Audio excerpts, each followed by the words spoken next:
How to turn on Google Chrome search suggestions. Hi everyone, welcome to our channel. Let's begin.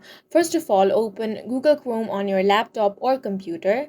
Once you're here, you want to click on the three dots at the top right corner of your screen. Scroll down and select the option of Settings. Once you click on Settings, on the left hand side, you're going to find a menu. From all of these options, select the one that is You and Google. Once you select this option, here you have the option of Sync and Google Services. Click on this and the options will expand. On this option, at the end, you have Improve Search Suggestions. When you type in the address bar or search box, Chrome sends what you typed to your default search engine to get better suggestions. You want to toggle this option on. Once you have done that, now you can head back.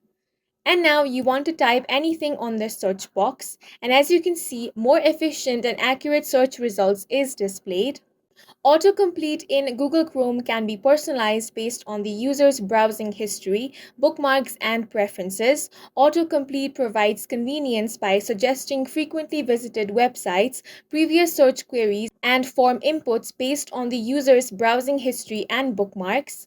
Once you enable the option in your settings, the Google Chrome search suggestions will be successfully turned on. And that's it for this video. If you have any questions or confusions, do let us know on the comment section. And don't forget to hit the like button and subscribe for more helpful tutorials.